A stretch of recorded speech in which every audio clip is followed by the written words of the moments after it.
What's My up? man. The one of my buddies from high school is playing Jeopardy to see what the name of my fourth grade teacher was. What So was your fourth grade teacher?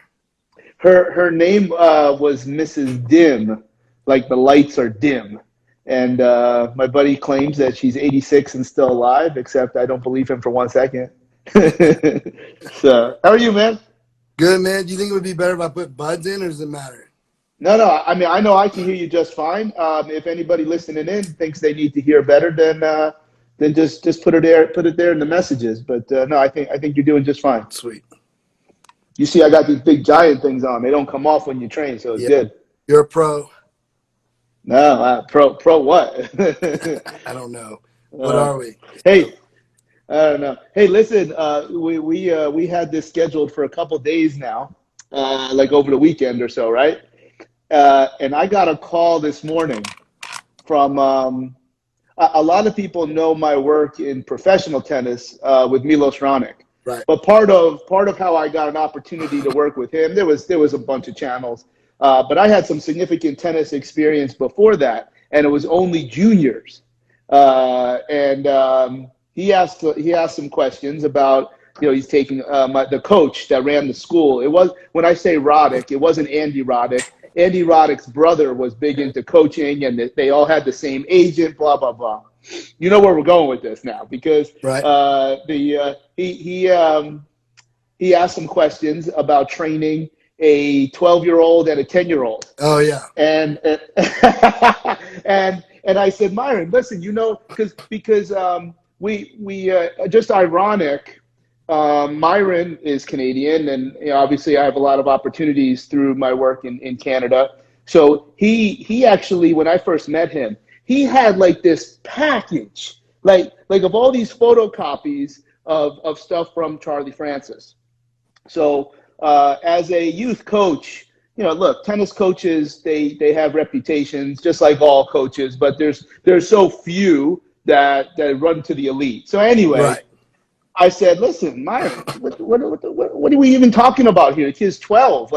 You're going to have to, yeah, I can get into this. We can do a project. He's tied up with the money, so that's fantastic. I said, the first thing, you got to get a contract on this. You can't just, your reputation is too much. Right. And some of the things I told him was that, well, number one, the kid can't play tennis all year. That's not allowed. I mean, it's just a wrap. Right. Now, we can target towards tennis. Whether we think this kid is going to be, number one in the world or not, you can always pick your sport, in my opinion, in training juniors. But you can't play all year. I mean, you just can't. This is, yeah, absolutely not. And then I suggested the other sports, not only because it's rotation, but golf is because you're kind of out there on your own. Right. Now, I don't know if many people know this. In tennis, your coach is not even allowed to yell things to you from the stands. So the coach is nowhere near the court. I've only watched a little bit, but I often wonder, why is the coach sitting so far in the crowd? But so that's just the rules. Right. But not only is he sitting far away, he or she is not allowed to yell things to the court. Wow. Whereas, in other sports, is much different. And you have the other players to rely on. So in golf, you have the caddy. So the caddy can help you a little bit. Right. But it's about as close to being on an island as you can be. Now, obviously, there's track, etc. There's other sports where you're on an island, because the psychology of tennis is crucial, because you're on your own. Right. You have to deal with your own thing.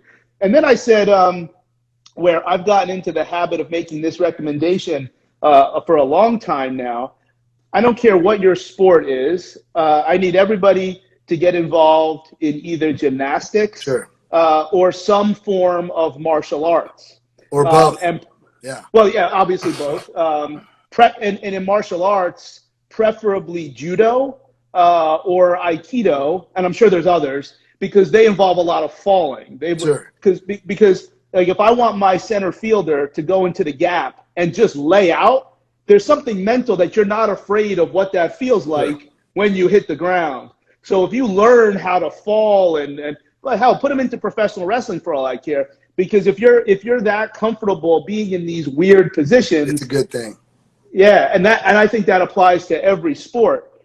And then I went on to say, Myron, you know that you cannot train 12-year-olds like miniature adults. Like, that's not how this works. You shouldn't. So, especially if they're not even past puberty. Now, Right. there's a lot of key things you can do, but and he understood all of this. I said, so Peter says ninjutsu. I'm sure that's another very valid choice from a former professional fighter in Peter right there. But you know,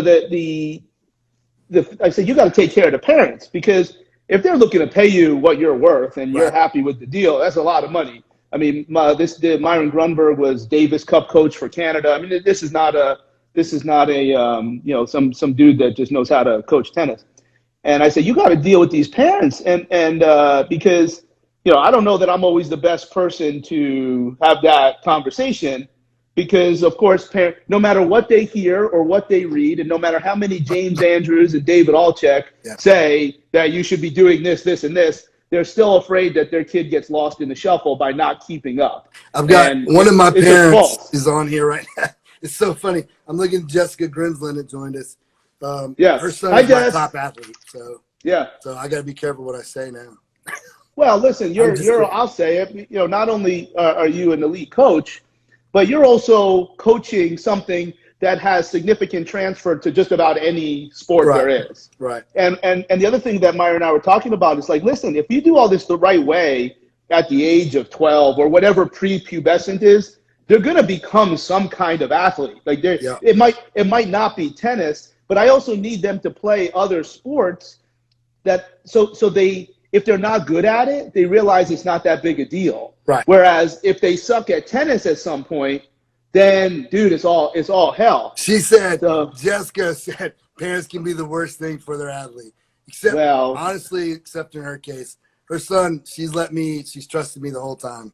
Now her son's about to be in the Olympics in 2024. So something worked out right. It worked out. Her son is incredible. So yeah. All right. So listen, we're skipping a whole bunch of steps here.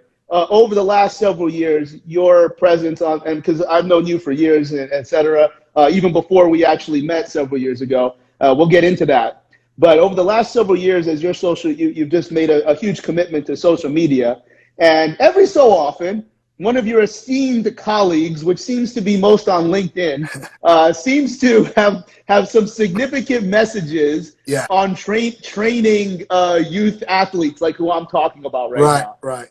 It doesn't appear that you've heard from him in a while, huh? No, it's been a while since that one. Normally, like, I just kill them. I mean, if someone comes at me about youth training, I mean, they better be armed, because I have all the research. I mean, like, I've actually talked to, was it Avery Feigenbaum? I think that's how you pronounce his name. That is his name. That's the main dude. I mean, so I have the research. This is all that there is. You know, I wrote an article, and I referenced 12 different research committees that actually went out there and did the stuff. And so it's pretty cut and dry. You know, there is a lot of gray area. But like, as far as like, is it good for kids? It is, but not, you can't be going heavy. I know. Well, look, what is heavy is all relative to begin with. You shouldn't be going to a maximal lift where the kid might miss it, Yeah. Well, look, there's, I think what's more comedic, because that's what, first of all, early on, I would tell you, like, don't engage. That's my gimmick. Like, I just ignore it. It sucks. I would. No, but that works. Yeah, everything. That's for me. Watching, the young coaches and the young children watching, I've got to engage this fool, because if I let him say all this nonsense, it just perpetuates itself. I also think that particular individual was so off the reservation and talking just craziness. As well as any, like, just click on his site demonstrates that this individual has no track record of even making these statements. But it also falls into something that's a little bit of a pinch on me, was the fellow was a physical Yeah, therapist. that's right. Yeah. And very few things, if I have my list of old curmudgeon, because I'm not there, man, I give up. Like, I just say whatever. I'll have an opinion when asked, but I don't go out of my way to. But if somebody ever asked me, I wouldn't do it. But there probably is a list of things you would like different, or things that bother you in the world of performance. Physical therapists, I think they know training. Yeah. Because that's and I've even probably tilted a little bit, because I actually it was not an opportunity. It is an opportunity I would have pursued to have the conversations, but I don't think I ever would have done it. They said, yeah, we're looking for somebody more medical. And I'm like, wow, like, you really, like, oh my God, like, because more I don't, medical.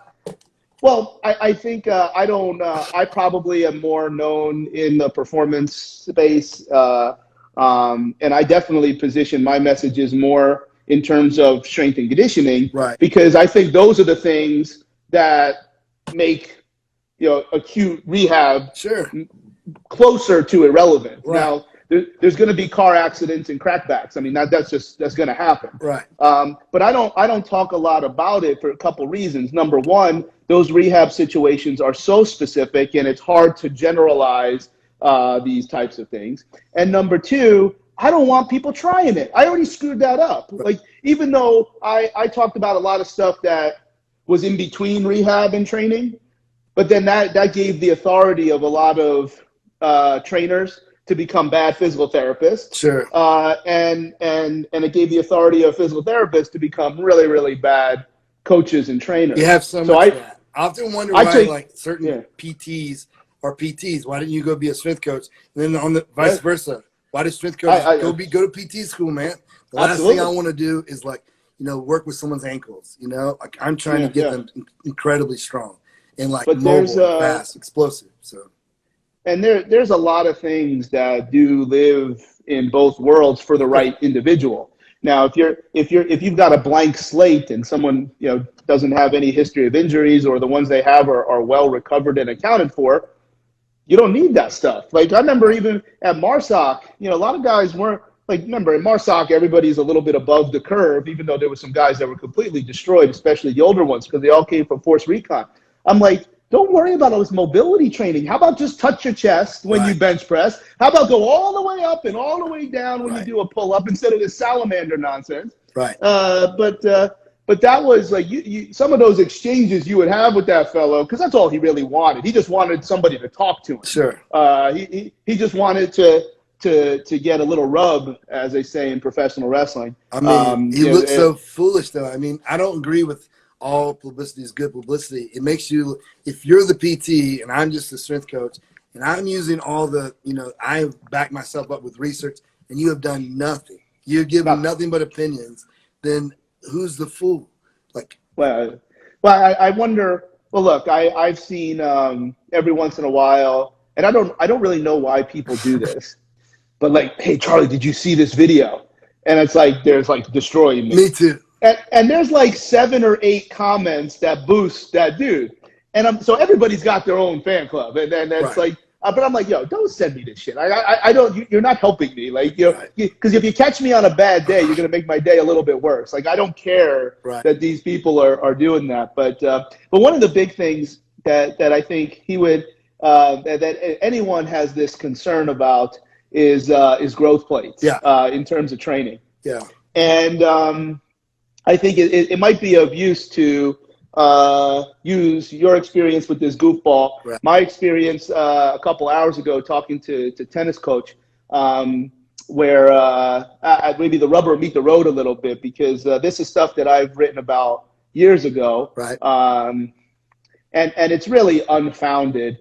I think, and correct me if I'm wrong, the issue really with growth plates is very, very real in terms of, if you were to fracture an open growth plate, that unto itself, now that can happen for a number of reasons. Sure. That can certainly happen if you choose an orthopedic surgeon for your pre-adolescent child. Sure. And drills the in that diagonal fashion, which is why there is a separate fellowship for the elite orthopedists that only deal in pediatrics, because if you're an 8-year-old gymnast, you need your ACL back. So now if that surgeon drills, sometimes doing everything correctly, they can still bang on that growth plate, which is a risk. Right. And so that's a real thing, that if you fracture an open growth plate, you're going to have some issues potentially.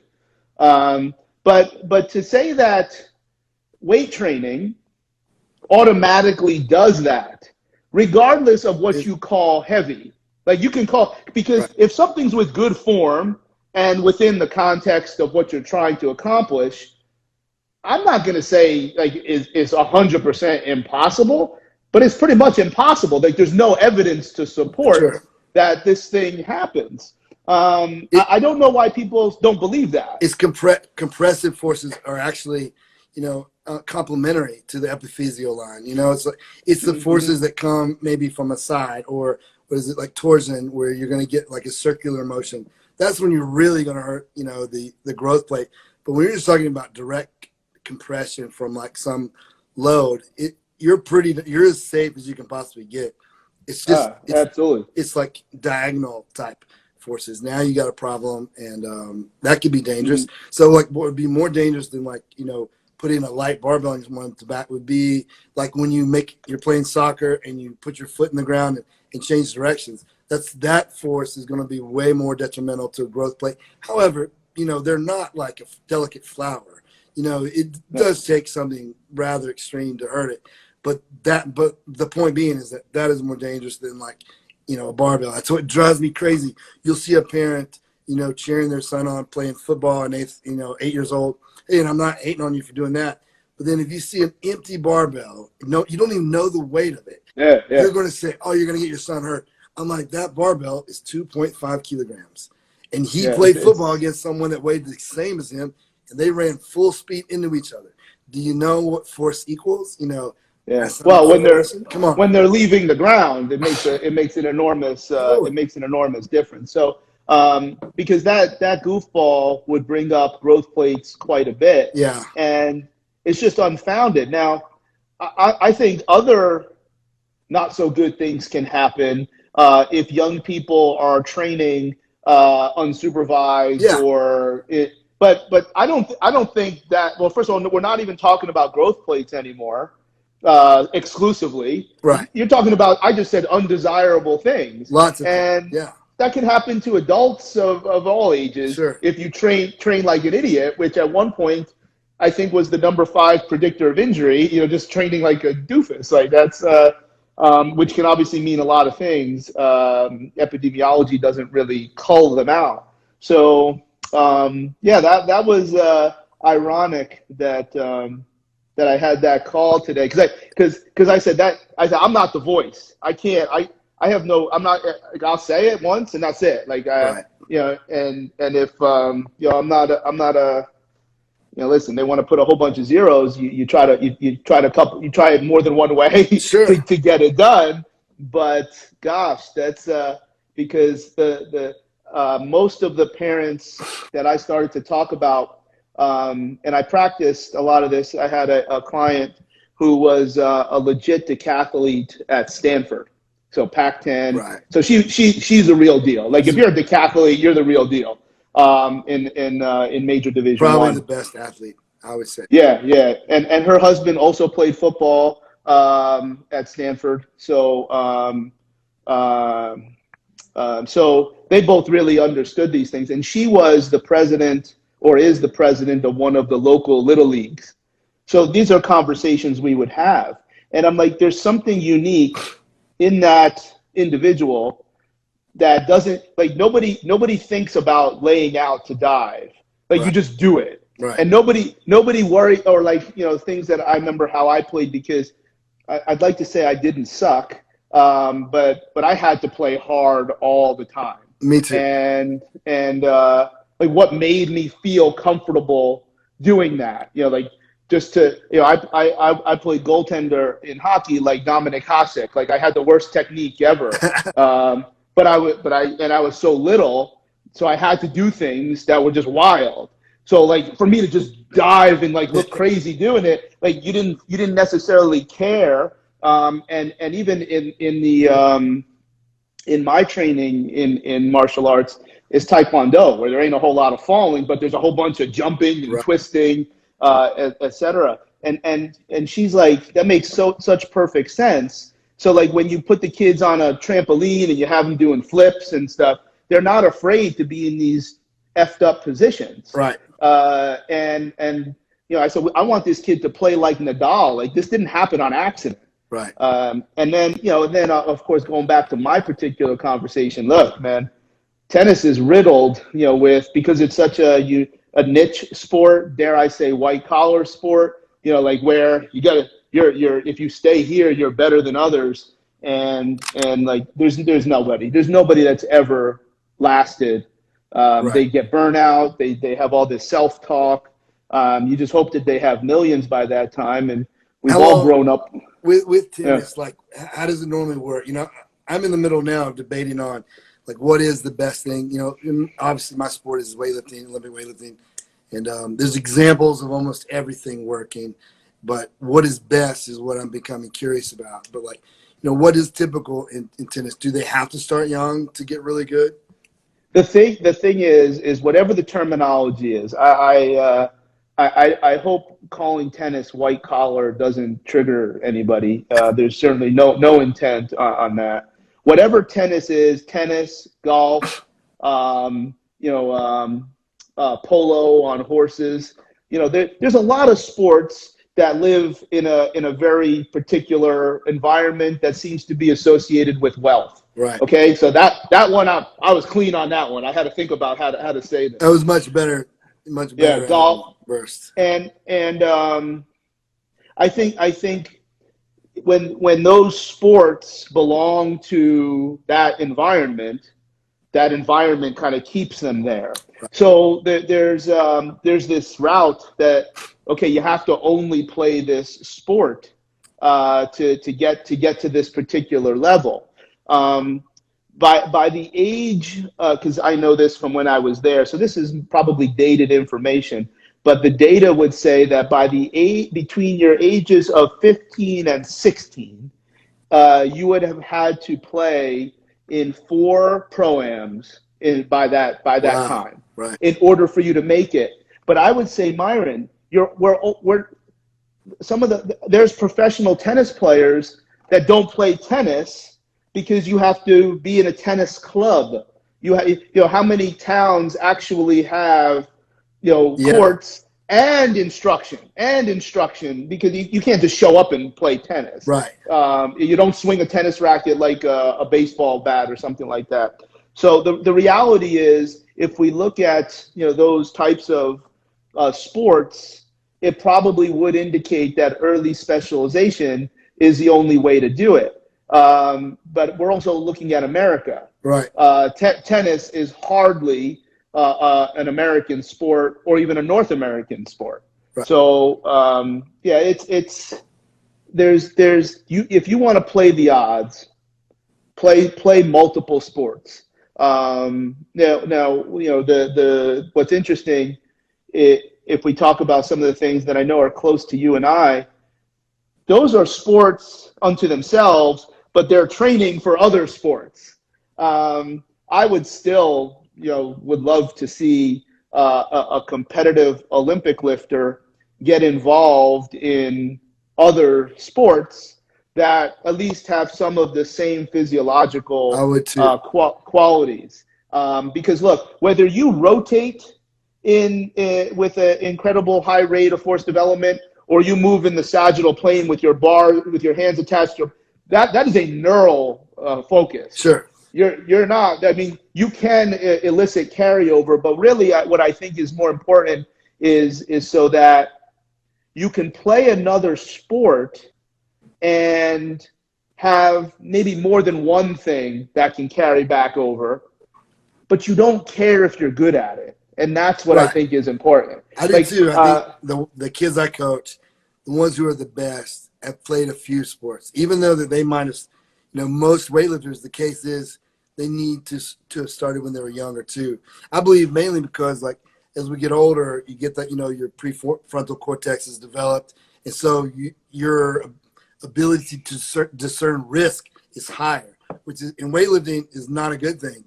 You got to be able to fling yourself under, 300 plus pounds of weight, traveling at, 3.0 meters per second. So you have to be a little crazy. And I feel like the older someone is when they start, sometimes they never, ever get past that. They get kind of good, but they don't get as good as my guys, Yeah. But the ones who get other things are much better. Well, that's the thing. And if there are other sports that share that, and that's again where martial arts is a significant piece, because even in basketball, I have no interest in a elite basketball player getting into these boxing workouts for cardiovascular fitness. Right. That's asinine. Right. However, lots of basketball players like to throw hands. So let's call a spade a spade. Yeah. What we did was, it doesn't matter the player, because my gimmick. I don't talk about a lot of that stuff. But this is a player everybody knows that I work with, and we're like, okay, where's the town? Okay, who do you know? Who do you know? Who do you know? We found the gentleman, I don't believe made the Olympics, but he was in the system for the country as a boxer. And we just had a conversation, because first of all, in other countries, they know training other than just their own sport. That's number one, obviously, is Canada. And so I'm like, listen, here's what we want. Clearly, we want this cardiovascular impact. I want this dude to learn how to hit first. Right. That's what I want. I want, because when this dude has the ball in his right or left hand, I want him to catch the ball and go. I want him to learn what you just talked about, maybe not from a connective tissue standpoint and catching the bar, but I want him to learn to attack. Right. And this came from his skills coach, we're all in the same, we're obviously on the same family. And I said, I don't care, what he does with you. Because I know the cardio is gonna happen. Right. The rotation is gonna happen. Because we know that in martial arts, you can be very, very light and still somehow have this kind of strength. There's a word we won't say but we know what it is. It's like, wrestlers have this type of extra strength. They do. That weird strength. It doesn't translate into lifting, something heavy, but you can't move them. And that's exactly what we want out of a basketball player.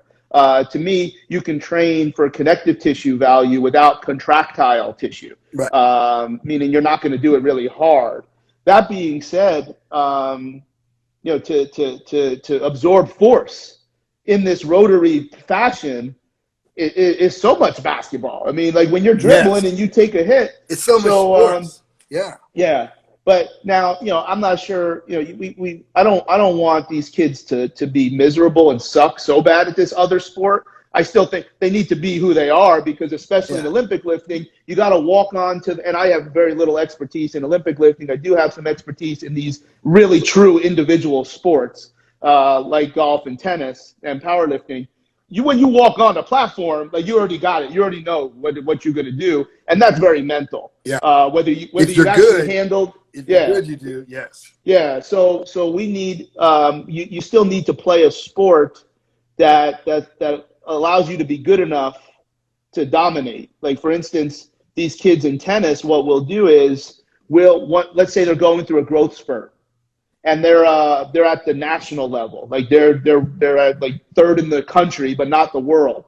You bring them down to the regional level for a period of time, so that they can beat these kids with their hand behind their back. And feel good so that and they stay undefeated. They literally stay undefeated, so that once they're past the growth spurt and we get back into more technical approaches, both training and tennis, then they didn't become a loser. They didn't become you want them to walk on to, and no matter what, they've already know they won. Right. And every great tennis player believes that. That's every great golfer believes that. Otherwise, there's a line that no one knows where it is. And I'm sure that, think about it. When you're staring at 4 wheels as an Olympic lifter, or 8 or 9 wheels as a power lifter, Ain't nobody scared of that because you're not going to call the weight if you're.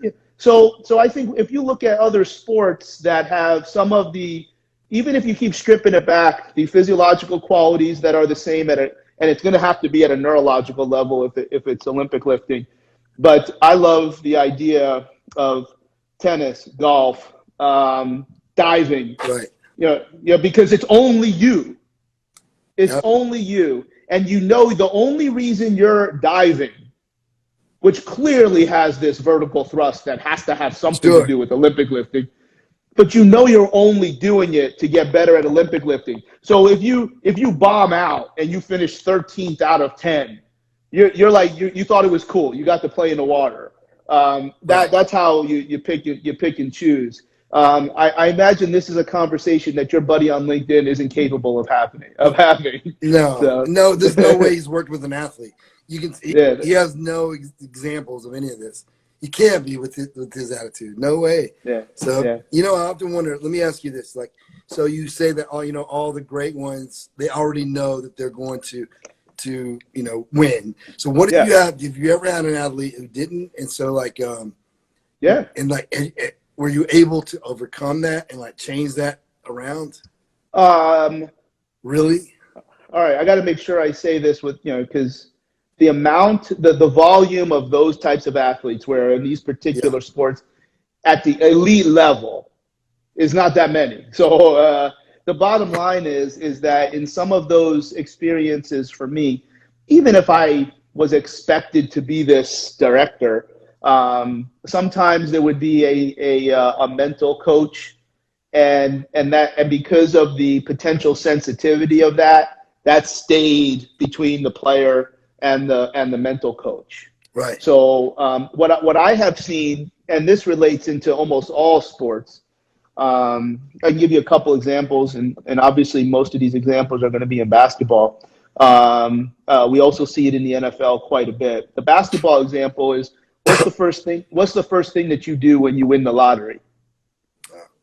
Well, quit your job. Yeah, everyone does. Quit your job. So when I've seen players, bust their ass and they get 6 for 60, and all of a sudden they're not anywhere close to what they were previously. I think there's enough evidence that there's something to the opposite of what you're asking when players are in a free agent year. Yeah, I'm sure. I see because I can think of a player who, first of all, if he wasn't playing basketball, he'd be an Olympian, just like his mom was. But if he had come out a few years later, he would be a gamer and make millions doing that. Wow. Because he wants to make $150 million as an NBA player, but he doesn't want to be an NBA player, and that explains why he isn't who everybody thinks and knows he's capable of being physically. He just doesn't love playing basketball. He only plays. So many players play basketball because that's all they think they're supposed to do. That's what God put them here to do. And especially in the 7-foot category. For me, I look at a 7-footer looking apart and I'm like, oh my God.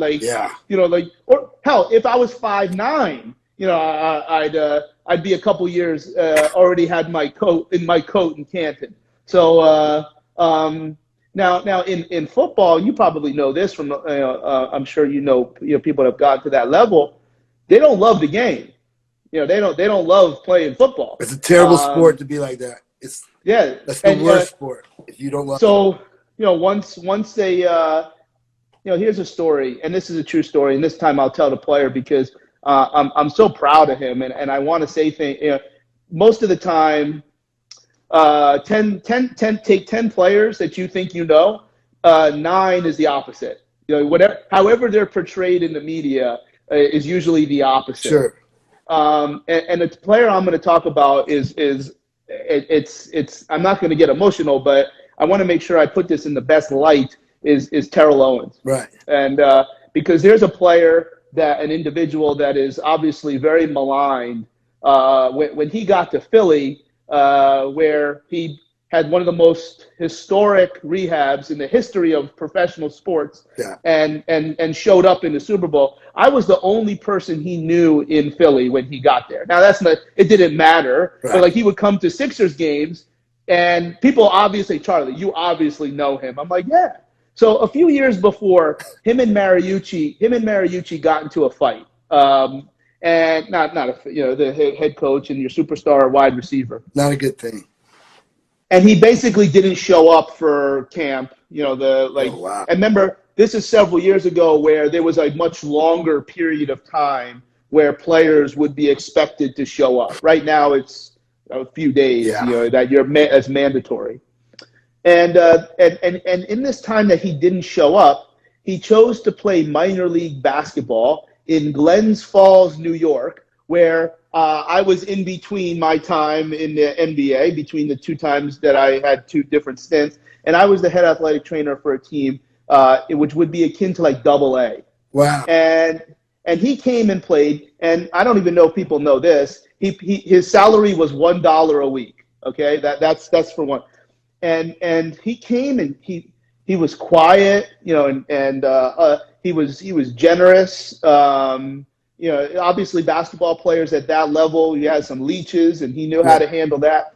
So one day we're in the locker room, and we're signing his cards. Yeah. And I'm like, hey, is this one good? I'm signing his name. And somebody has that right now. Yeah, somebody has that right now, and it's Charlie. Not Tio. And he all the cards are like mossed around the table.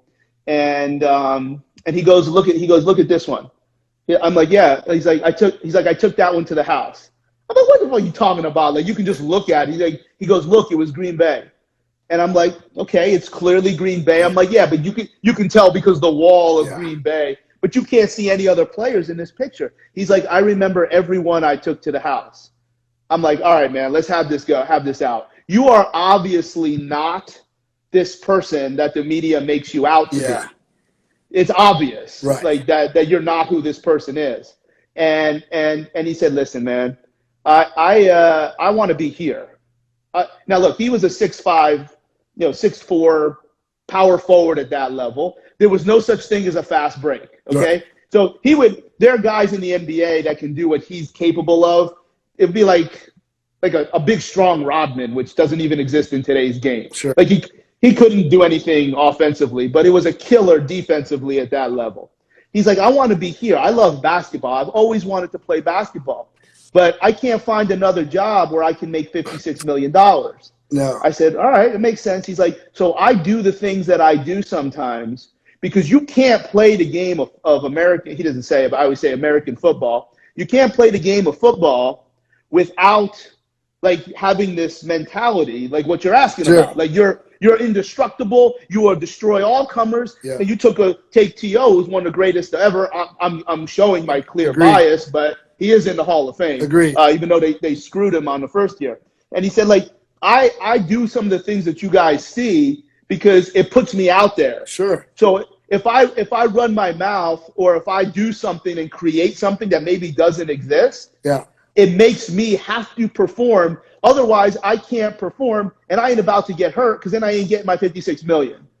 So I don't know that. I mean, I have other players that like we'll all be at the house, and like one guy's up on the table, and I'm working, and the next guy comes up, and maybe we're watching an NBA game, and like a lot of these guys that are like ends, they got their hand in the ground. They might be 6'5", 6'6", They were the fourth guy on that AAU team. Yeah. They just didn't keep growing. Damn. So they found the NFL, whereas the top three guys on that AAU team found the NBA. Wow. Yeah. So there's a lot of guys, and I think that's an interesting concept as to why an NFL career isn't very long, because they don't have that mindset that you're asking about. Totally. That mindset that you saw Tiger Woods have, or that you see, golf is so competitive at the top. So I don't know enough about what these guys and who they are. But in tennis, like the top 22 guys are all like, savage. Like sure. they're all motherfuckers. They all, every one of them. And they believe that they'll win every single time they go out. There's a Canadian weightlifter. His name's Bodie, and he's better than any American weightlifter ever. And he darn near medaled at the Olympics, and he's young, so he should, in theory, like either medal or win the next Olympics.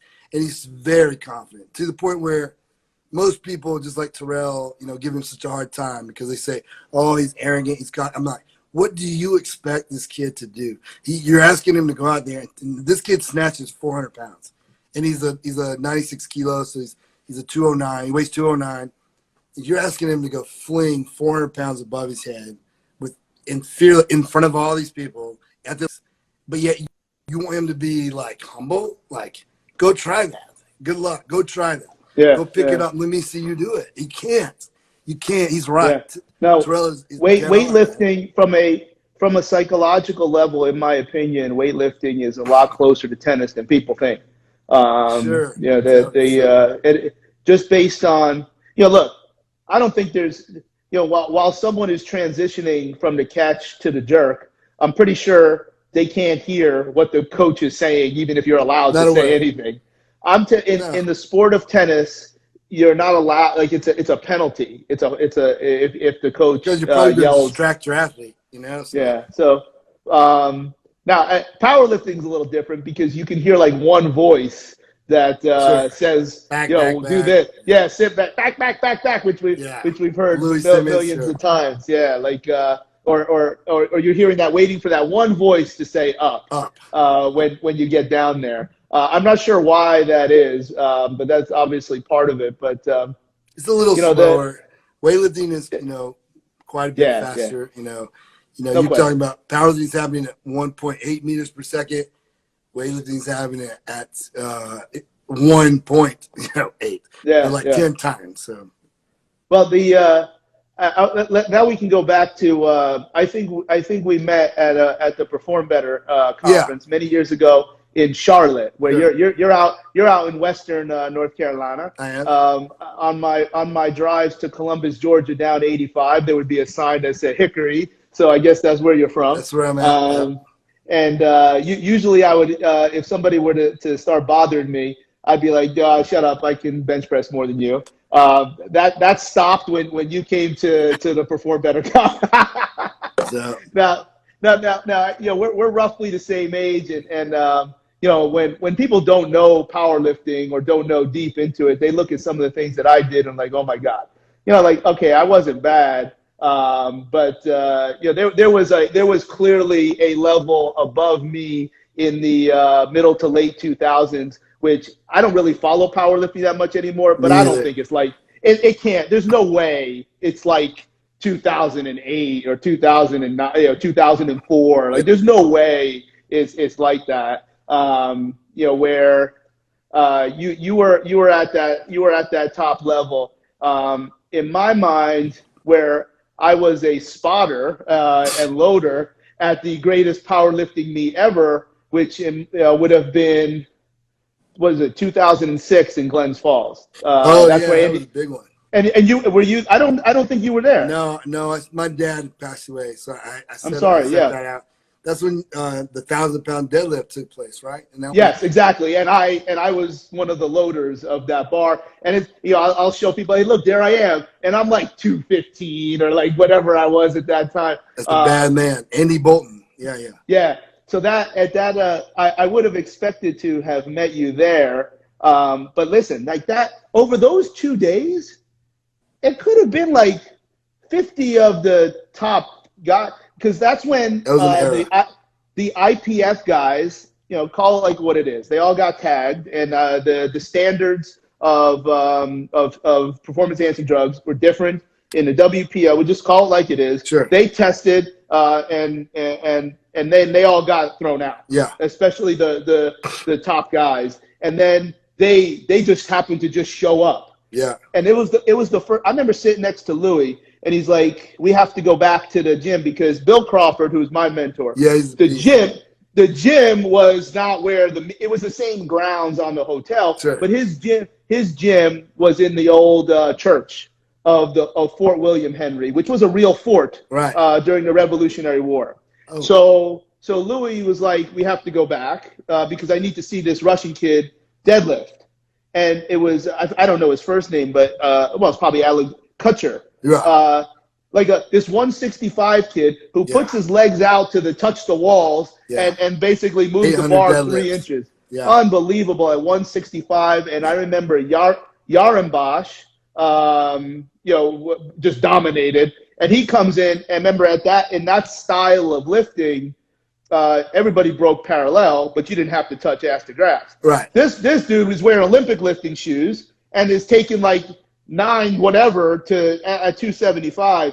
And Chuck was there, but Chuck wasn't competing at that time. I remember I worked on his hip a little bit, and as a kid at that time, I'm like, oh my God, like even though everybody's roughly the same age, but when people are so much bigger than you, but that was. I mean, all of them. But I remember coming up and that I did not qualify for that, and I started to see all these people that did qualify. Yeah. And it's like now I could I always like to say, all right, listen. At that time, if you were the man, you were wearing ace on ace, right? Like you had 4-ply, and that was the best you could get. Maybe you wore denim, but you had ace on ace. I only had 3-ply. Right. And I'm a strength coach in the NBA at that time.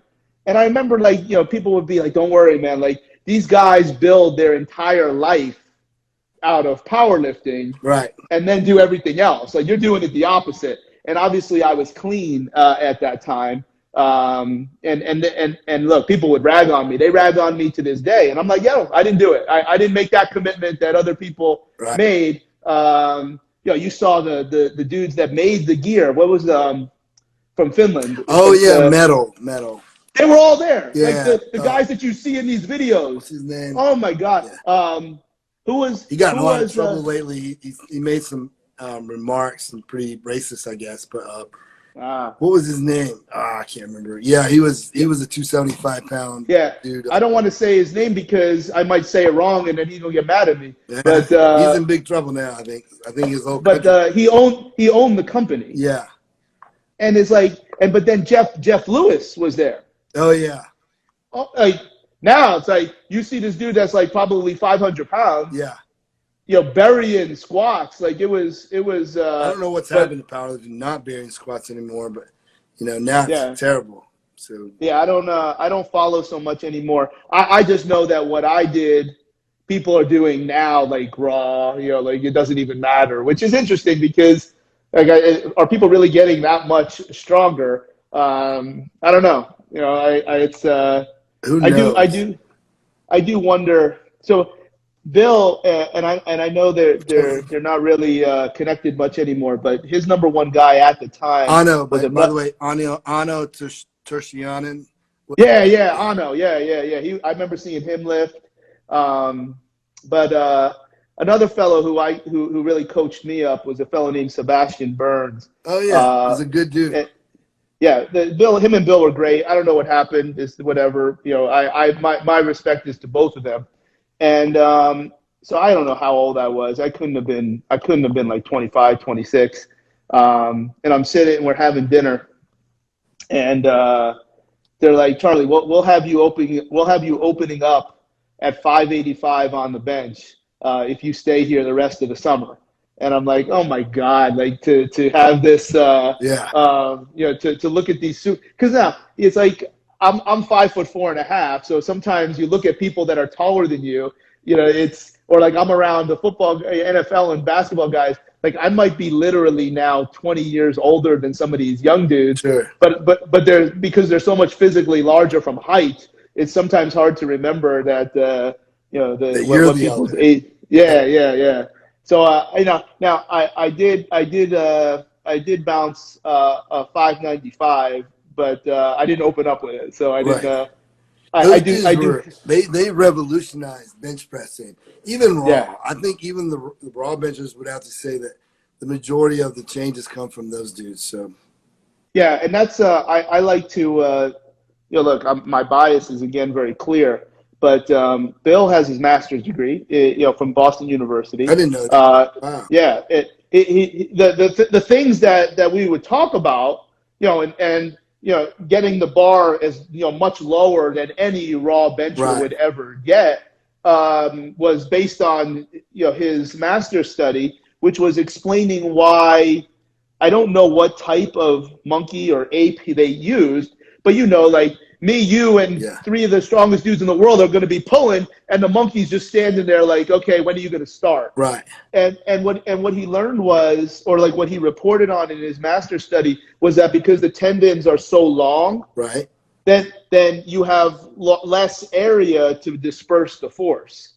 Like our biceps tendon is like here, but their biceps tendon goes all the way there. Okay. So now so then to almost have this long arm and get the bar, so now obviously if you're fat, which I'm heavier than I was now, but I never took significant advantage. So you just got to get as big an arch as you can to get the bar to the apex of where your abdomen is. Right. And then you throw it back, which was very different than what Louis was teaching us at that time. Straight up. Which the shortest distance, except you were taking a different advantage. And if you wore the shirt in a very particular way, you could throw it back. Yeah, because of the shoulder flexor moment. You never, Louis never talked about that.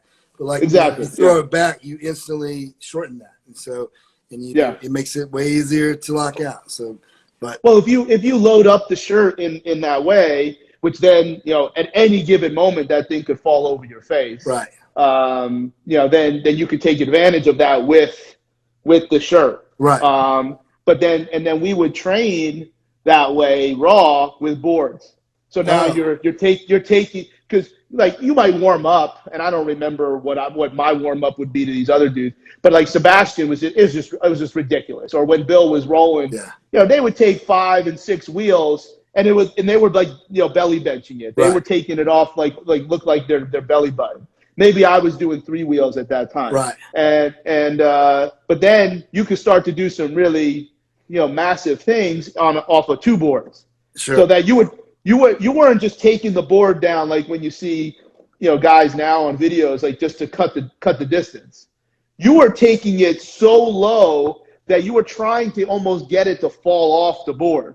So like we'd have to teach guys how to hold the board. Like, I'm not touching it here. I'm touching it here. It's gonna tilt. The board is gonna flip up. Totally. And for all I know, I'm explaining it wrong because Bill's a genius when it comes to powerlifting. Yeah. So that would have been whatever 06, 07. But then I probably didn't meet you until whenever the probably 11 or 12. At your conference.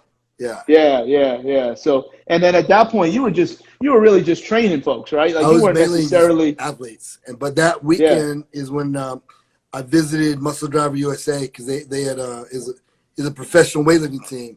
So while I was at your conference that night, I was like, let's go by and see these dudes. And then here I am still in weightlifting. Like, so that was a big weekend that weekend. Yeah. So I don't know. So big weekend for you. Yeah. Like I love weightlifting. I was in it first. When I graduated college at App State, I moved to Colorado Springs because I love weightlifting, and I was invited to Limit Training Center. So I really did that first. Most people just know me as the powerlifter, but I was a good weightlifter too, and I did it first, and I loved it. It just didn't work out for me because my father got sick, and so I moved home, and then then he ended up passing away. But then all of a sudden, I felt like I had a second chance to be involved with that sport. So and it just worked out. I went there. Glenn Pendlay, so luckily he knew me.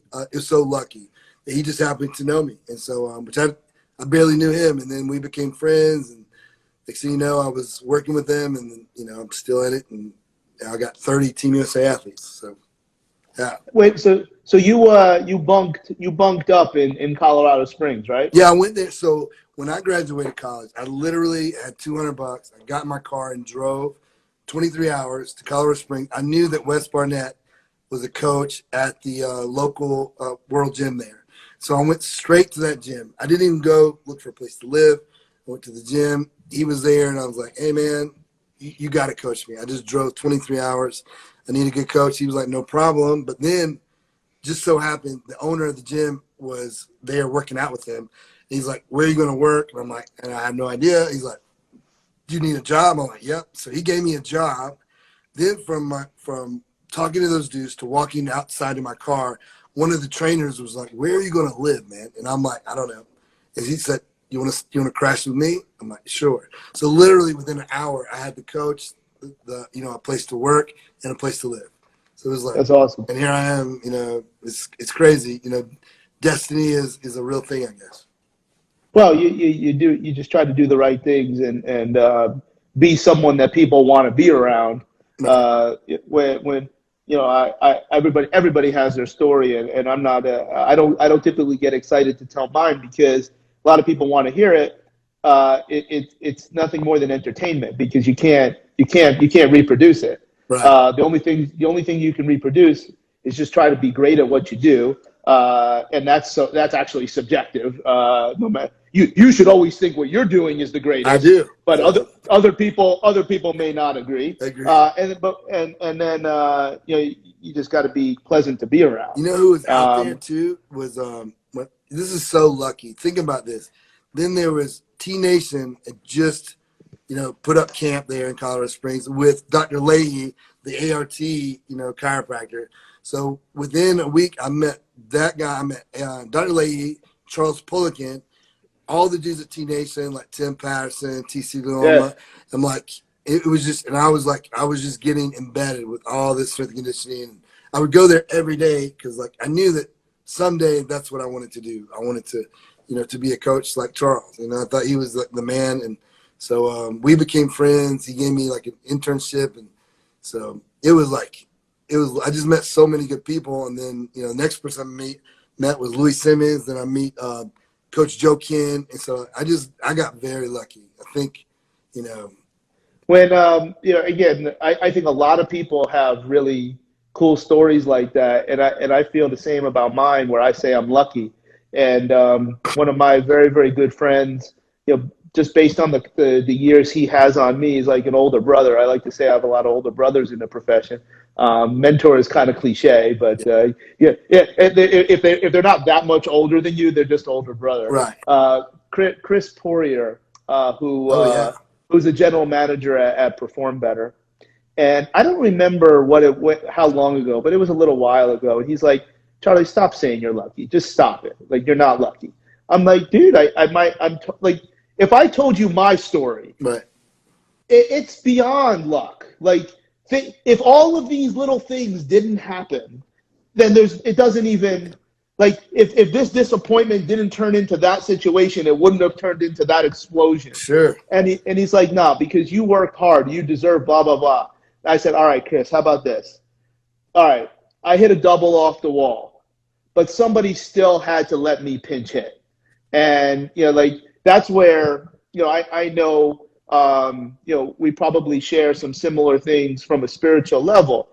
I don't think anybody can accomplish what they want without someone. Sure. Or something. So you can take that now everyone can subscribe to this without someone or something fostering it or some form of allowing it to happen. Because the only things I think you control is just be great at what you do, right, and try to be pleasant around people. God, that sounds easier said than done.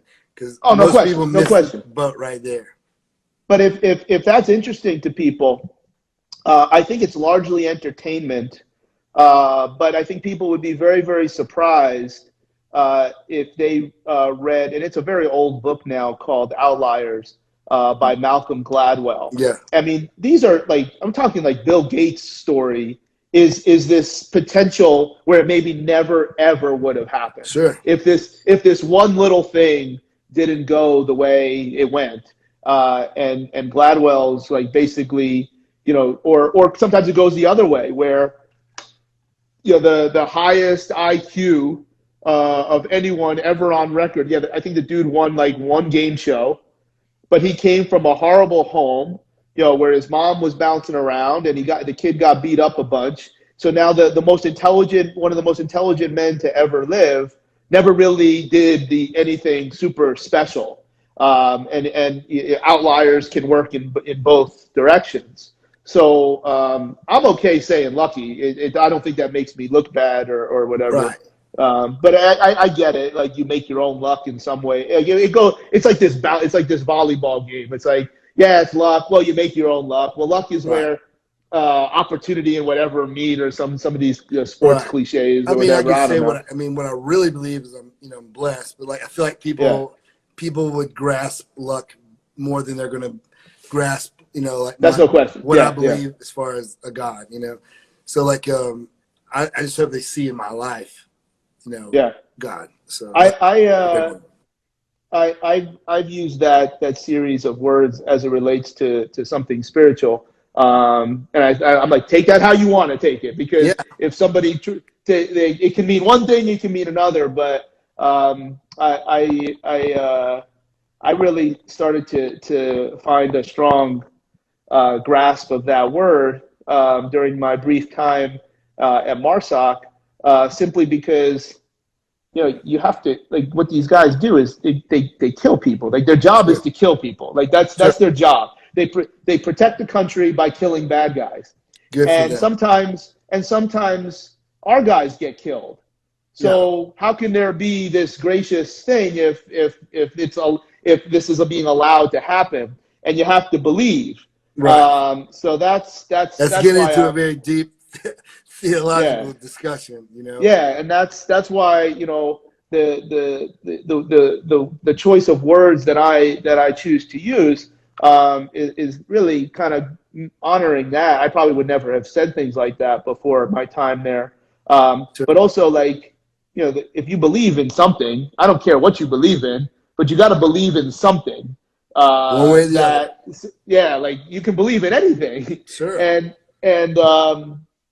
even if you believe in one thing, whether you're your own coach or someone else coaches you, Right. you just exploit that. Yeah, Sure. yeah. It's I won't get into a story that I have, maybe another day, another time. It's But your like, show. I'm not gonna like talk about theology on your show. So like, no, but no. But it's but I think it makes for good sure. conversation, because if you know that the two individuals communicating have a common value, then you're going to find that you Right. take, look, I'm talking about tennis and golf. You're talking about weightlifting, where numbers are getting smashed left and right. But because if it tracks back, you can track back to this common piece. In this case, Yes. that rate of force development, the rate coding, et cetera. But when I told you, like, we don't when we do these, there's no script. It's just let it go. Like, it's I want so I agree. I want to ask you, like, with before we go, because like now I'm finishing up my master's, and then I start into my PhD next semester. But so I'm my thesis is I'm looking at fatigue. Measuring it with every day we look at an RSI score, a depth jump of 45 centimeters, and we look at velocity, and then we do a little questionnaire. So there's 3 different ways we're looking at it, trying to draw correlations. But like, if you guys ever with your athletes, do you ever do any testing like that, or do you look Yeah, at daily readiness? absolutely. And I'll take it a couple steps back. You can measure those things subjectively, Right. objectively, through tests, technology, and medical. So obviously, the medical stuff is the least practical, but the most precise. Right. So if you're going to measure serum lactate, which is an invasive test, even though if it's in the ear, now you might be able to do that at a PhD level, bringing somebody else in to do it. But now, if you can fit in those other things, technology winds up having this, very sexy role in measuring readiness, which in the literature, to my understanding, is called neuromuscular fatigue. So when you're choosing those particular jump tests, which, I mean, I have it, I can hardly read it because it's all like photocopied, but Bosco's jump manual, it's very hard to read because it's all like faded out. So readiness is the commercial term. Neuromuscular fatigue, to my understanding, is the is where the research, that's what you would look up. You can't look up readiness. Sure, totally. I don't think anybody owns the word in terms of trademark. It's just not neuromuscular fatigue. Sure. So now if you use the technology and it's portable, it's practical, it's repeatable, you can start to look at some of these things. So aside from, like, you're talking about subjective, which has been shown, throughout the folks in Australia, to be just as effective. That's as what measuring. I'm hoping. Yeah. Now there's a lot of limitations to that, because, especially in the higher levels, like Corey Joseph would say 4. I'd be like, what do you got, 4? I'm like, so basically he has no standard deviation, if he's even telling the truth. Right. But he said a 4 every single time. So we can't make any inferences. So we actually use that as an example to teach that, like, no, even though, like, he's not grounded, like he's not giving an honest score. Right. Well, actually, I have to assume it's honest, but there's no standard deviation. So he's basically never fatigued. So now if we look at the rate of the subjective RPE, but then we would also look at the coach's RPE. Right. And to see where because the coach is never wrong. Right. The coach is never wrong because he's the one that put it out there. So we would typically like to see that what the player reports is the same as what the coach reports. That's what we're looking at too. Yeah. Now with the jump tests, we tried it once, but just based on logistics, we couldn't do it. Like, it just, guys would already be doing other things. It's a pain in the butt, but we're doing it. It's like yeah. And we're getting a lot of great data. Like, and what was the third one? What we do? Velocity. I'm looking at 80 and 85% of all their main lists. So like snatch, clean, jerk, squat, pulls. I mean, if I could go back, if I had a particular environment, I'd look at mid thigh pull. Which I think there's some significant evidence, just yanking on a chain, sure. mid thigh, where you can change the chain. We have that, and then the DSI score. We do that too. Yeah, we don't do it all the time though, but we do it. I think and I don't have a ton of work on that piece. Remember too, I'm talking about the highest level of professional athletes. They're going to sandbag it if they even do it at all. Right. We've had much better track record with Omega Wave, where I'm just started talking to them. So you're going to give them a thumbs up? Oh, absolutely. Yeah. I mean, if somebody were to say this or that about Omega Wave, they would typically be correct, because the real thing, and that's why when I talk about things, I try to talk about what it's not, or maybe what's a negative first. I don't think it's a negative. It's just what it is. It's a black box, right? But just like a human, like you can put in A and poop out B, right? Where a lot of very ardent researchers or even coaches, they're like, I can't use this because I don't know how you got to this number. They won't tell you right. what the equation is and how they measured these unique things from ECG that no one else in the world seems to know how to measure. Right. That being said, the first year that we had Omega Wave, we did not use it with the players. Now I had been familiar with it right. from before, and Sam and I just used it on ourselves, and we would measure just ourselves or the staff, and then we would treat ourselves. We weren't looking at practice and training load and physiological loads. We were looking at some of the therapy techniques sure. that we feel like harness the parasympathetic systems factors right. or sympathetic factors. Now that's a level that I don't know that a lot of therapists really get into. No, but I'm into that. I'm listening. This is right up my alley. Yeah.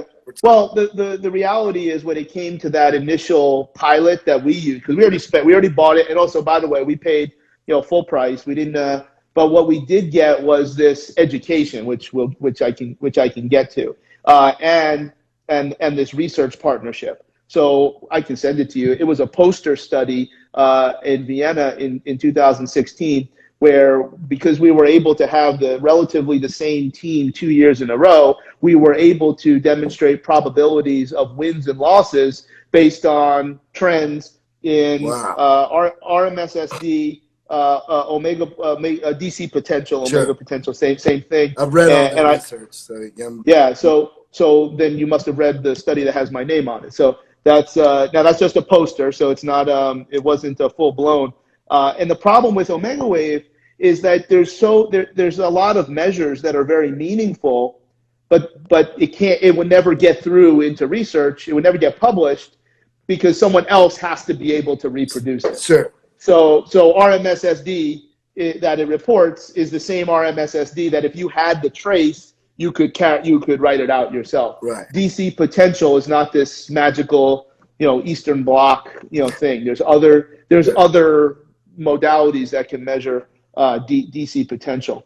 I forget what the third one was because it couldn't have been metabolic reaction index, which is very, very variability. useful. They definitely measure heart rate variability. Well, RMSSD is a form of heart rate variability. Omega Wave measures, I think, 7 or 8 different forms of heart rate variability. RMSSD is just one of them, and it's the best aggregate of all the different ones. But Right. some of the other forms will speak to load on either or both the sympathetic or parasympathetic system. So what Sam and I would do is if there was a technique that we thought stimulated sympathetic factors, Right. we would treat each other with it and then immediately do Omega Wave. And once we started to see that the change was consistent with what we thought it was, then we rolled it out. And look, we made a mistake back then, whatever year it was, because as a heuristic, meaning we're just doing whatever we want to do, we're doing what we think, Right. we should have wrote it down. Because I'm not allowed to say, oh, well, I just remember that it seemed to work out. That's bullshit. Yeah. I'm bullshit on that. So we weren't coached well enough on that. But I think what we would also do is, as we rolled it out, the fact of the matter is, a lot of folks will say, well, I slept on Mel Siff's couch or whatever, or some of these old folks that came way before us. I've slept on Val Nasetikin's couch, who's the founder of Omega Wave in Finland for 3 years in a row. And he would be very, very clear to say, Charlie, you are one of the few people we will teach these things. And part of that was because they knew if we used it, then we would do the things that people bitch about. Right. That, and also if I say good things about it, it would help the company. Sure. So we did have that level of relationship, but we bought everything. Like we don't get any discount. What we did get was this extra level of relationship. That's cool. So we would also never use Omega Wave alone. We would cluster it with other things, such as the one year we did the jump test, right. subjective RPE, TRIMP scores, internal load. Before international basketball turned into 4 times a year and was only 1 time a year, we used Catapult for our external load message. We almost bought Catapult. So if Omega Wave looks outrageous, we would still bounce it off of these other measures to have, and we didn't come up with like a score or like a color or anything like that. We're like, does this make sense? Does this make sense? I'm hoping to add it to my, my thesis. I mean, not my dissertation. So I'll start working on that next semester. Yeah, it's going to be challenging because for anything to stand up to that level of research, there's probably going to be a demand to explain what these measures mean because they're indices. Right. So metabolic reaction index is this unique aggregate of what the raw ECG is. For instance, if I go like this, P, QRT. Right. Okay, but what about this one? Boom. Yeah. Like they look exactly the same in a cardiologist. They're both fine. There's nothing wrong with either of them. Right. Except this one is like this much bigger. There's a change. Yeah, so you start to ask, like, well, does that mean stroke volume? It's more than just stroke volume, but because if you have this savage stroke volume, well, is that normal or is that pathological? Yeah. Or if you always have this very high metabolic reaction index, well, then if it's so low, well, maybe there's increased vagal tone that's keeping some of those factors low to preserve so you don't die instead of athletic performance. Okay, that makes sense, except 436 doesn't make sense to research because it didn't tell you how they measured what, Yeah. and how those numbers got to 436. It's like the Dow Jones. Like, what does it mean? Like, there's 24,000, 29,000, whatever. It doesn't. There's an equation Right. that is not. I mean, that equation might be available in Omega Wave. So you're going to have to use measures that they do share. So there's nothing exclusive about DC potential. There's nothing exclusive about all the different forms of heart rate variability. Sure. Like, there's RMSSD, there's RD, there's high frequencies, there's low frequencies. No one, like, it's not like I'm not the only person in the world that knows these things, but it seems like it's not talked about because usually somebody buys Omega Wave, they lose their role with the organization, and then the next guy that comes in doesn't even care about it. Next thing you know, it's evolution. It's quite the ordeal to use because you need to understand it. So that's what takes some time. Yes. If you're a new guy, that's where you're like, what is this thing? You can't take it off the shelf. It's like if you look at the barbell behind you, you're like, oh, okay, like you do this and you do this and you do this. Okay, I got it. Omega Wave, you can't do that. Like, somebody needs to be you need to learn a lot about it. And then you actually have to do it. Like, you have to put it on and hit a button. And even though, we had a setup in Canada basketball where we'll just knock on the guy's door, and everybody knows the times that we're coming. So the vets, we basically come 1 hour into breakfast. So breakfast is at 9. The rookie's getting banged on the door at 8. And that's just how it goes. But then as our program grew and we have all these, interns and everybody has their own little iPad, we could knock everybody out. And then if a player doesn't want to do it, they don't do it. Whatever. It's not the end of the world. Right. But clearly, we did in international basketball, we don't hold their contract over their head like in the NBA, where the team could potentially use this data against them. I mean, the team could also use it in their favor, but it's just culturally a little bit different. Sure. So NBA superstars on max deals will wake up in the morning and do Omega Wave. I would never trust any of them to do it on their own. That's not going to happen. Sure. But there's other technologies like the ring. The oral ring. What do you think about that? I think it's first of all, hands are not clean. I do get paid by Aura. Yeah. I don't get paid by Omega Wave. It's accurate, and that's one of the most important things. Sure.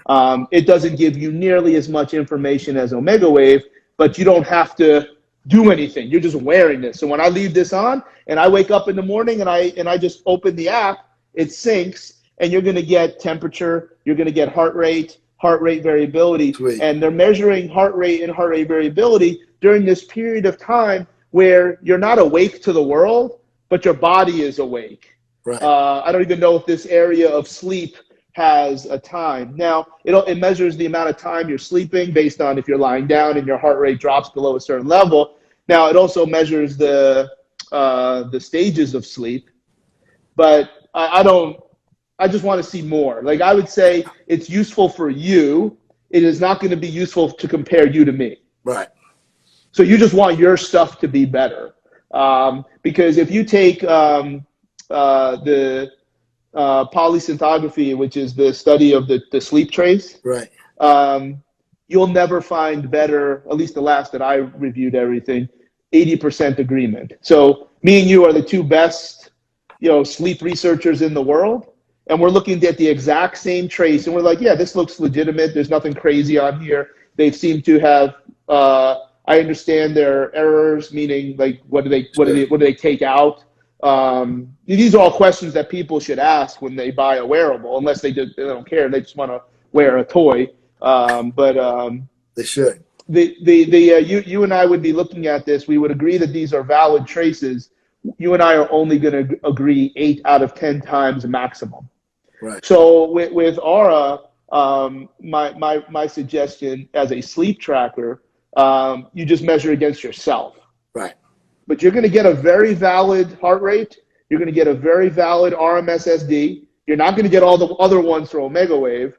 You're going to get a very, very valid temperature, which is crucial, sure, for COVID or whatever. But I mean, just any kind of illness. If your temperature but before we have to blow our nose, we already have something in our body Totally. that is loading the immune system, which we know for a fact is going to have an impact on our training. I mean, Right. if you don't have CD8 and CD4 cells, now I'm trying to sound smart. The fact is that immune system, your body doesn't know the difference between throwing big wheels around and catching a cold. It Like, doesn't. And you're at your doesn't know the highest risk difference. of getting sick when you're at your absolute highest peak. So Yeah, because your training is loading the cytotoxic T cells, because sure. training doesn't have antigens. So training, you can't make antibodies. So it's a new pathology that the body thinks is happening. And the first line of defense of the immune system is the CD8 cells, and the I wrote an CD4s are the article second. all about cytokines. So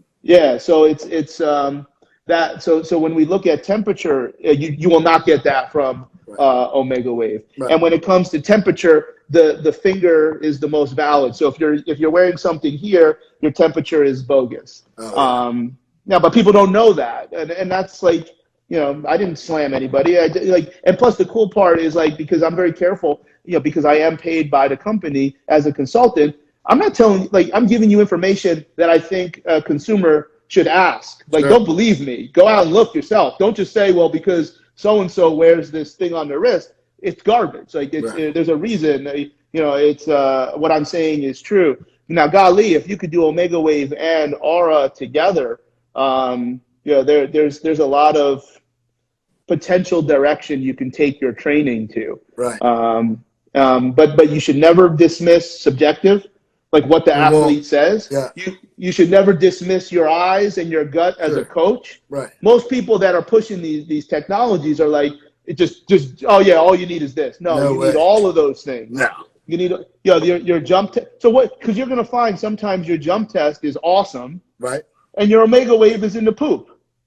Yeah. Well, I don't know. Well, yet, you got to look. You gotta start to ask questions where how long has your Omega Wave been in the poop? Yeah. Because if it's been 3 or 4 days and your jump test is really good, guess what? It's coming. Spend it all today, because it's coming. And hang out tomorrow. It's coming, and that's where I don't know that everybody has the wherewithal to put that all together, especially in professional sports, because the most important thing is the guys and the girls actually have to do it. Right. Luckily, and with my guys, they're trying to go to the Olympics, so and they don't get millions of dollars until they get there. So there's a humility. There's a humility there in the culture. But you could also do, I love the mid-thigh pull from that. But also, you can very similar to what you'll see in the jump test. If you do run, you're not going to be doing this with Olympic lifters, but let's say basketball or soccer or football players, you're going to do something like the beep or something like the yo-yo test. And then the end of your warm-up is just the first 4 or 5 stages.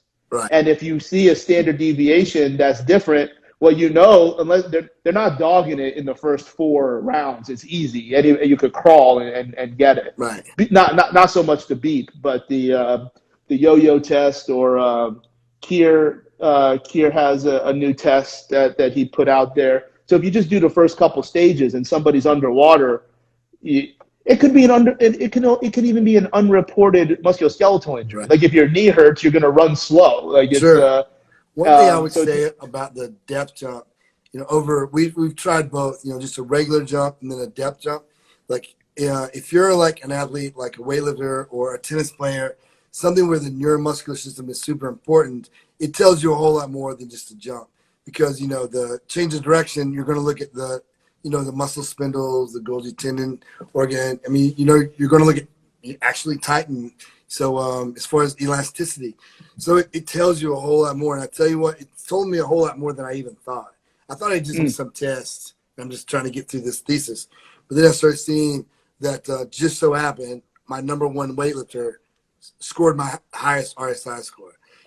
And it's almost in order, like from my highest to my last place. That's interesting. So the questions or critiques that I have in using those jump tests is that you need so many jumps, in my opinion. Because we jump every day. You need to see the differences, so that maybe a 32.5 and a 32.1 might actually be a big difference. Right. But in order for that to be a significant difference, you need a ton of those measures. The Omega Wave jump test is another one of these like black box things. Like it's not and you can do the 10-second jump test. So it's not just one time where you're measuring these measures. I didn't know they have a Omega Wave has like repeated jumps. 10-second test and 60-second test. Unpublished, and this is like legend. Unpublished, Bayern Munich found that their beep test or yo-yo level 2 was equal to the 60-second jump test. Wow. And they're like, you got a better shot of getting you have a better shot of getting somebody to go an all-out yo-yo level 2 or to jump 60 seconds. Right. I don't know. Basketball players, like to jump, but a 60-second jump test is beyond, comprehension. One thing I'm curious about with the RSI score is, are you familiar with Keith Barr, Dr. Of course. Yeah. Just had a call with him the other a couple weeks ago. He was on my podcast a couple weeks ago. And after talking to him, I'm really curious. Canadian. Yeah. Canadian. Brilliant Canadian. Yeah. So he, after talking to him, I'm thinking with the RSI score, the people who, even though they might have a high jump, but if their ground contact time is extraordinarily long, I feel like they're going to definitely be the ones, that I'm going to be worried about. However, the people who have, a fast ground contact time, however, they don't jump very high, I'm going to be worried about, more of the muscular pulls. And so I'm definitely, so far, look, I'm only 4 weeks in. But so far, I would say is dead on. It's like the people who are, I'm seeing a lot of tendon damage are the people who cannot, turn around really quickly. So no, that's it's obviously a very popular topic, and we chose to work with Keith because as a researcher, he doesn't care. Like this is just what the science says. Yeah. It seems like other individuals that seem to have a complementary message, they only want you to do their stuff. Sure. I'm like, no, I'm not interested in what. Just tell me, answer the questions. And Keith was really fantastic about that. I don't even know that he knew I was involved in Canada basketball because he's not. He's at UC Davis. I think. Davis. Yeah. So and again.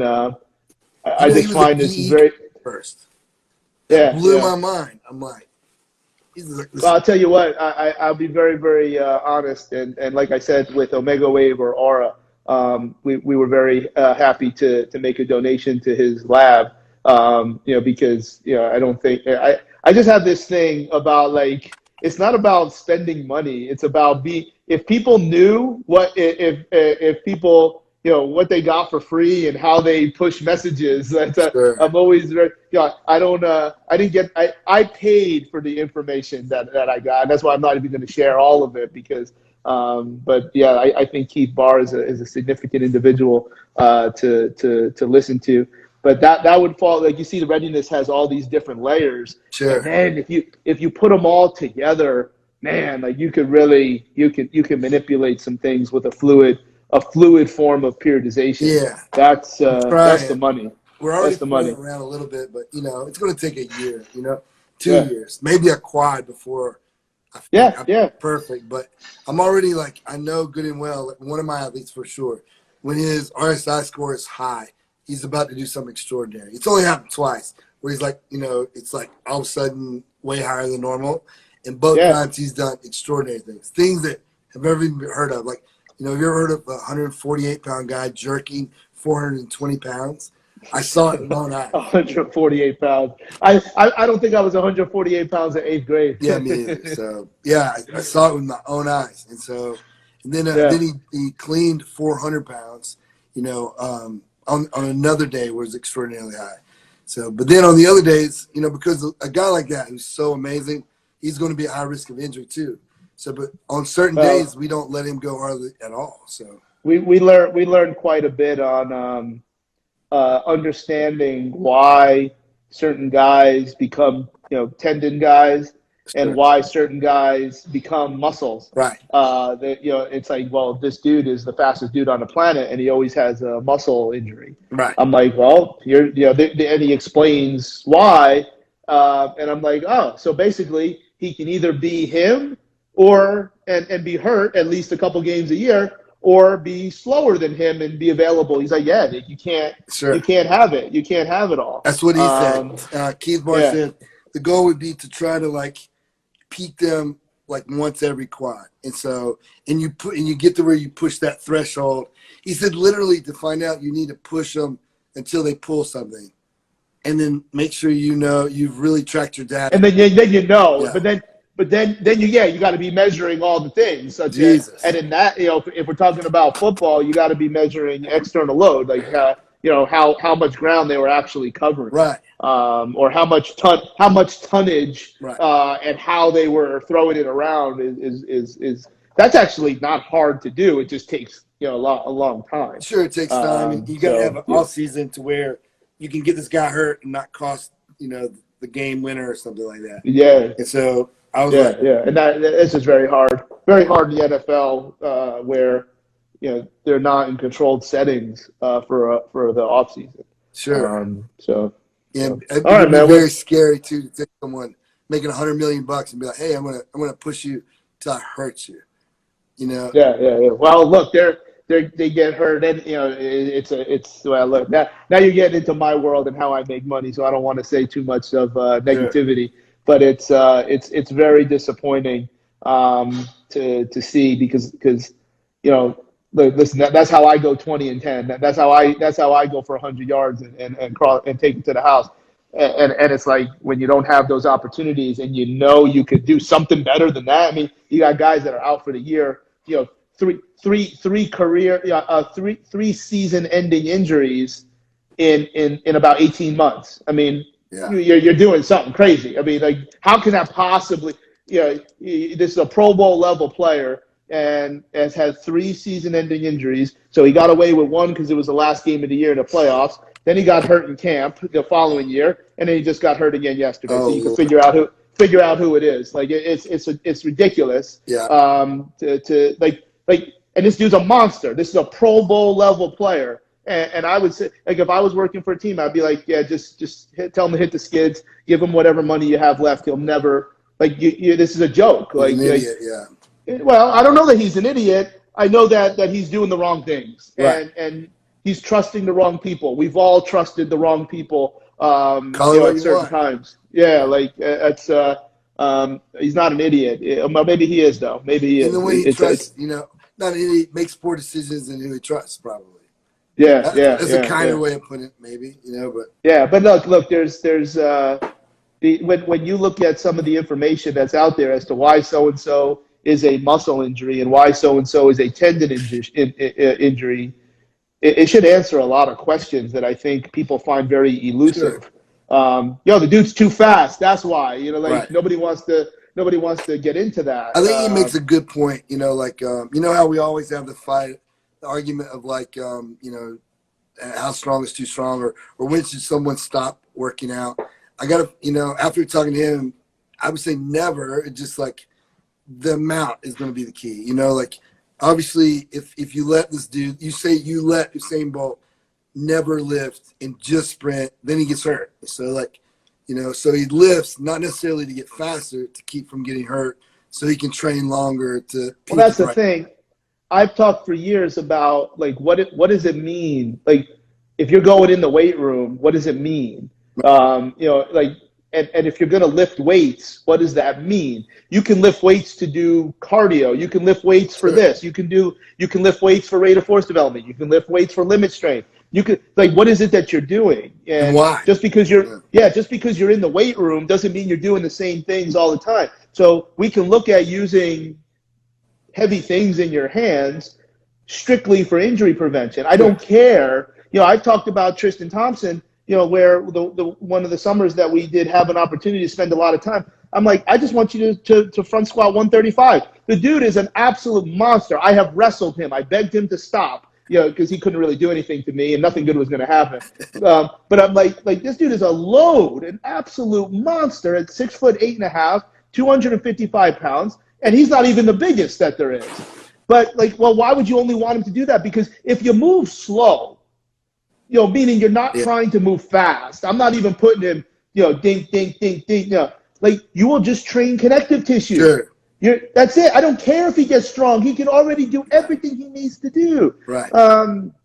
So that's and where now I don't always agree, but a lot of times players or teams feel very strongly that a player should weigh a certain amount. He's at his best when he weighs this much. Well, my opinion is that as long as you can play the way you want to play, you should weigh as much as possible. Sure.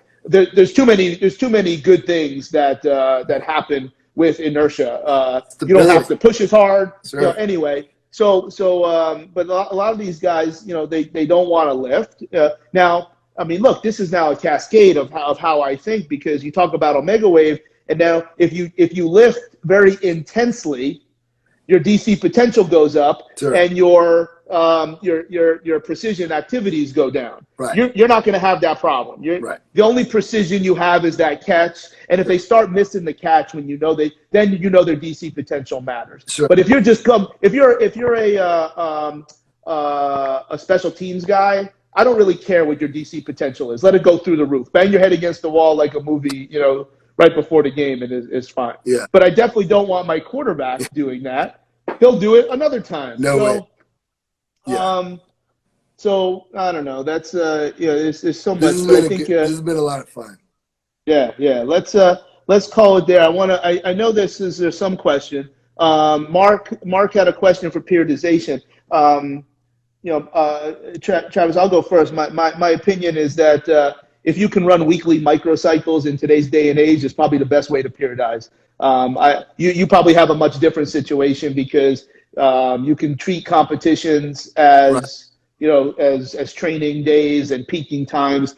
For the people that I work with, I want weekly microcycles, meaning there is no periodization. Sure. That might sound a lot like West Side, which it is, because my influence is from an Eastern block way of training. So periodization in your mind, it might be something very, very different. Sure.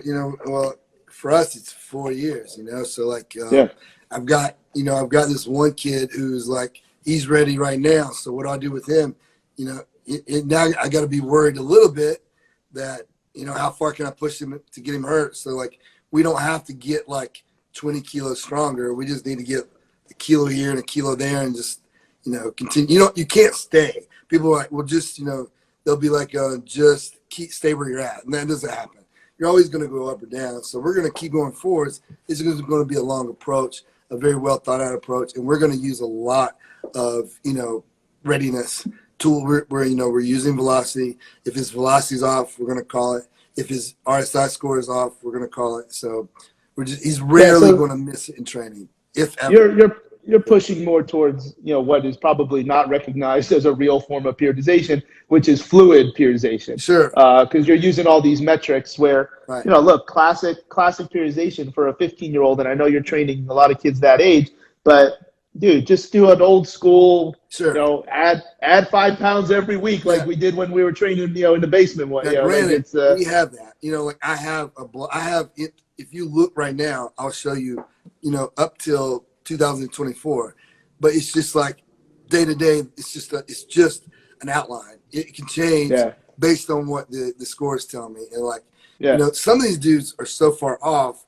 We're just gonna go, and we're probably gonna stick to this plan because their only chance is like they gotta go.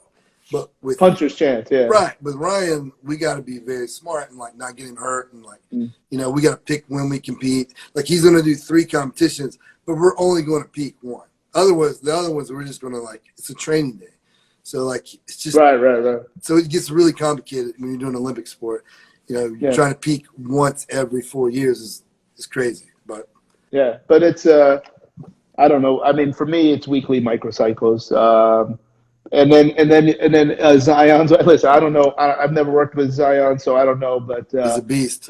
I don't know yet if his issues, performance-wise, his issues appear to have nothing to do with his weight. I don't know enough about what his package is as to why he's always hurt or seemingly out of shape. The fact is that your scale can weigh a lot, a lot, and you could be in very, very good shape for your sport. Yeah, So I mean, when people are I don't. incredible like Zion, they're also very Yeah. near the edge of getting hurt. It's just the way it goes. Yeah, yeah. I don't know enough about him because there's an entire a neuromuscular or musculoskeletal piece that is going to amplify any of those other physiological things.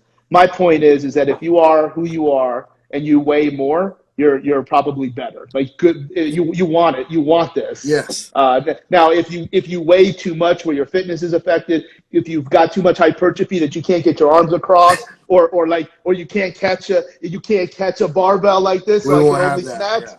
yeah. Yeah, it's not. It doesn't. It's not going to work. So, It won't go there. I mean, and plus, those dudes, like, once you're a weightlifter and you've been weightlifting, you won't ever get that because they've adapted to that position.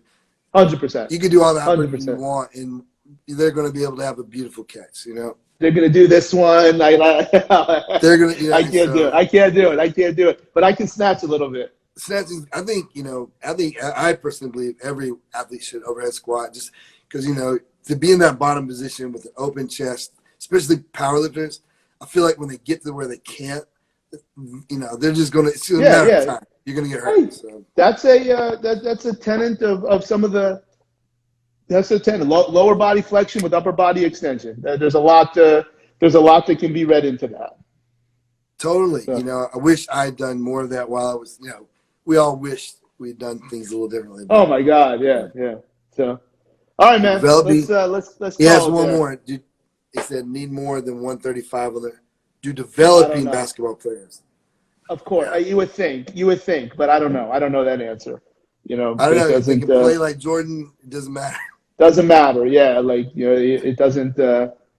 It depends. Who's that? I'm using a sensational example to explain the values of training for connective tissue strength versus contractile tissue strength, and I'm talking about somebody who is already at the highest level of elite, where they don't need to jump higher, or that you can't help them jump higher or be stronger. So that's. And what would be the point? They jump 48 inches. Yeah. Let's go 49. Yeah.